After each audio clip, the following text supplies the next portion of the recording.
හිතන්ට මෙහෙම ගිනිගත්ත මුළුමනින්ම ගින්නෙන් දිලිසෙන ගිනිදැල් විහිදෙන ගිනියම් වෙච්චි රතු පාටට තියෙන යකඩ ආයුධයක් තියෙනවා. ඒ යකඩ ආයුධයේ අඬුවකින් අල්ලලා කෙනෙක් චක්ක ඉන්ද්‍රියන් සම්පලිමට්ටම් මේ ඇස කියන ඉන්ද්‍රියට ඔබා ගන්නවා ඇහැ ඇතුළට. අර ගිනියම් වෙච්චි රතු පාට යකඩේ ඇහැ ඇතුළට මේ ගිනියම් වෙලා තියෙද්දි පිච්චෙද්දි ඇතුල් කරගන්නවා. මහණෙනි ඒක උතුම්, ඒක වටිනවා. නත්වේව චක්කේන්ද්‍රයේසු රූපේසු අනුභ්‍යංජනයසු නිමිත්තක් ගාහේසු. ඇහැ අසංවර වෙන රූපයක නිමිත්තක් අනුනිමිත්තක් ඇහැ ඇතුළට ගන්නවට වඩා ගිනිගත්ත යකඩයක් බස්ස ගන්න එක වටිනවා කිව්වා. ඒ කවුද වචනේ කියන්නේ? සර්වඥයන් වහන්සේ. ලෝකේ අවබෝධ කරපු ලෝ සතුන්ගේ සැනසෙල්ල කැමති බුදුරජාණන් වහන්සේ කියනවානේ මහණෙනි ගිනියම් වෙච්ච යකඩයක් තමන්ගේ ඇහැ ඇතුළට බස්ස ගන්න එක වටිනවා. එහෙන් කෙලෙස් සහගත නිමිති අනුනිමිති ගන්නවට වඩා.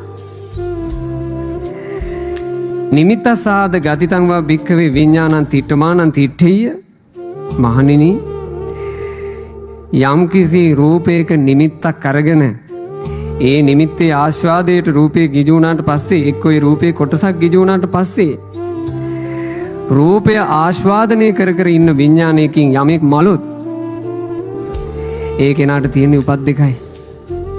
එක්කෝ තිරිසන් ජීවිතයක උපදී, එක්කෝ අවීචියේ නිරේ උපදී.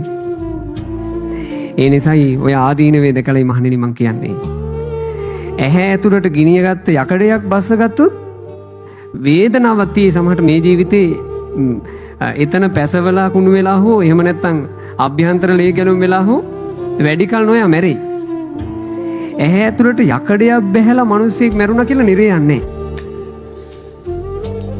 හැබැයි ඇහෙන් ගැත්ත සරාගී නිමිත්තක්, ද්වේෂ සහගත නිමිත්තක්, වෙන කෙලෙස් සහගත නිමිත්තක් එයාව අරගෙන යනවා නිරේට.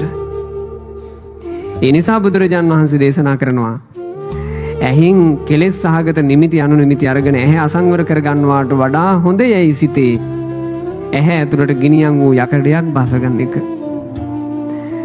මේ දේශනාව කියවනකොට මට හිතුණා අපි කොච්චර අපි ජීවිතේ සැහැල්ලුවට අරන්ද කියලා. මේ බණපදයක් අහගෙන ඉන්නකොට ඔයාලට මේක බරට දෙනුනට අද බණ ටික ඉවර වෙලාම ගෙදර යනකොට පාරේ දකින්න ලැබෙන රූප ගැන මෙහෙම බයක් ඇති වෙනවද? මොකක් හරි ඕන නැති නිමිත්තක් අනු නිමිත්තක් වදී අයිද අපිට එනවද? නෑ නේ.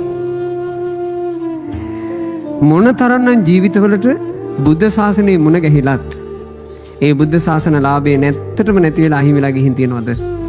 ඔය ඇසින් ඇතුළට ගත්ත ක්ලේශ සහගත නිමිති අනුනිමිති නිසා.